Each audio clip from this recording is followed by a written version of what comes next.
Sage. And I'm Andrew Smith. And professional air drummer. Professional air drummer. You know what, since you are a drummer, you're going to have to show me how to do that. Don't quit your day job. I'll teach you how to twirl a stick too. Nice. Be like Tommy Lee up there. Oh, yeah. Hand me upside down too. Wow. Let's get to our point of the day. And our point of the day is earnest money deposits into escrow upon acceptance of the offer. Upon acceptance. There's like an echo in here. I know. One of the things that we do all the time in our live classes is we talk a lot about keeping sellers engaged and what needs to happen on the seller side. We also talk about keeping buyers engaged. And one topic that we bring up that is sometimes a little bit controversial with some of the agents that work with a lot of buyers is earnest money deposit. I absolutely have to disagree with you on controversial. I'm not saying, I don't think it's controversial. I'm saying that's an area we get a lot of resistance on, and people saying, well, why would I do that? That's not in the area of the interest of my buyers. I don't have any controversy. I'm fine with resistant, but controversial, I want you to choose your words wisely in this video. How about you just start talking?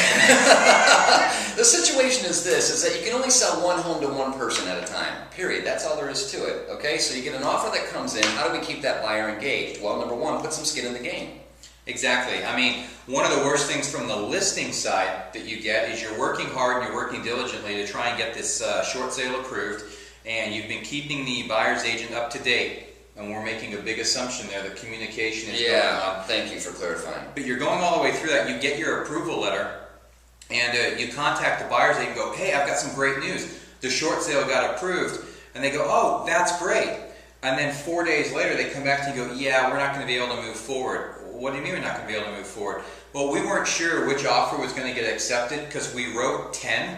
And we submitted them on 10 different homes, and we were going to be happy with whichever one came up first, and they've accepted another offer. I wrote 10 offers. Yeah. I wrote 10 offers. Now what? I hate that phrase. I wrote 10 offers for the same buyer. Did you write 10 deposit checks? Because technically, per the contract, you're supposed to have a deposit. Yeah, you're supposed to have the money there. Hello, brain surgeon. What's going on out there in our industry? We have to police our own.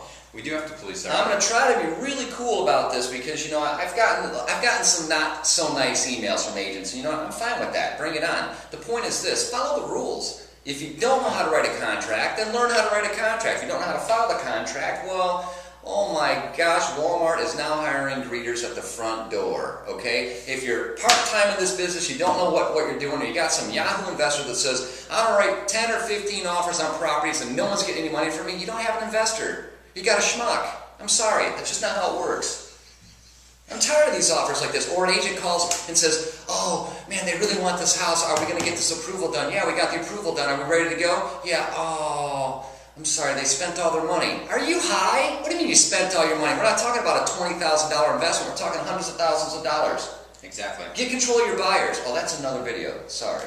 All right, so point here that we're actually trying to make is we are highly suggesting with a buyer's agent, look, you want buyers that are engaged and are committed to you. We have spent most of our time being focused on keeping sellers engaged with you throughout the entire process. If you're working with buyers and you're strictly a buyer's agent, we think you need to get that same level of commitment and engagement from your buyers as well. Now again, a buyer's agent is going to turn around and go, yeah, but why would I want money tied up that I don't know that this agent's ever going to get an offer approved? My question back to them is, why are you writing offers on properties where you don't think that listing agent can get the sale approved? You need to interview that listing agent. You need to find out, how many short sales have you done? What is your process for doing short sales? Who are the lien holders? Have you qualified the hardships? Where are you at in the process? How many have you closed in the past 3 months, 4 months, whatever time frame that's going to be? Right. Get information. Get a level of comfort. I wouldn't want to sit down with a buyer and go, you know what, we're writing this offer on this house on the hope and a prayer plan. We're going to hope that they know what they're doing and pray that magically, even if they don't know what they're doing, this gets approved. Now, you know... I mean, let me ask you this. Let me throw this out here, okay? And I know this is a little bit strange, or it was strange when I first moved here to California years ago. I actually interviewed doctors. As we all know, I grew up in Michigan, just outside Detroit, and I had seen the same doctor for a long time. When I got here, I went and I was interviewing doctors. And people were like, even the doctor said, why are you interviewing me? Well, how many people have you seen like me? Do you understand? Like, it's real important that I know that you know how to do your job. Anyone can become a doctor. You put in the time and you get the right grades and you graduate. You can become a doctor. Right. Anyone can become a real estate agent. What? 30 days here in California. What did we do the other day at the class? Buy a new car, drive around. I'm a real estate agent. Big deal. Do you know how to do your job? You got to make sure they know what they're doing. And here's a note for investors. Honestly, please don't take this too harshly, but if you're an investor and you're going to be buying multiple properties, have the money to buy multiple properties. If you're working with an agent that says, oh, we'll go look at 50 properties and write 50 offers, are you for real? Yeah, that's just not going to happen. Interview your agents. Interview the agents, and one of the things is you want a buyer that's committed. I mean, for me, if I've got a buyer and they say, yes, this is the house, it's the single largest investment they're going to make, and in most cases, and they say, this is the house for us, you can't substitute 5, 6, 7, 8, 9 other houses in its place. If they're truly committed to that property, get some time frames involved. Say, look, per the contract we're writing up, we are going to give this agent 30, 45, 60 days, whatever it is, to get this short sale approved. We're also going to show that we're committed by depositing our money into escrow or into closing, however it works in your state, and that's it. We're going to get updates and we're going to stay on top of them. Again, buyer's agents, stay on top of that listing agent if you are not getting weekly updates. But keep those buyers committed. Because if they like that house, you're never going to get them to a closing.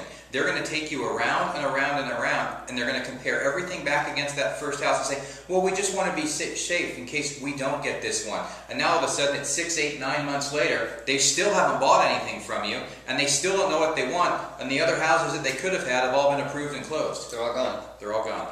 I think that's enough, man. We can talk about this for an hour. That's just our 2 cents. We'd love your opinion, your feedback, s2neg.com. Yeah, we want your opinion. I want everyone's opinion. I know you do. I do. You want my opinion? Not right now. Time to go. See ya.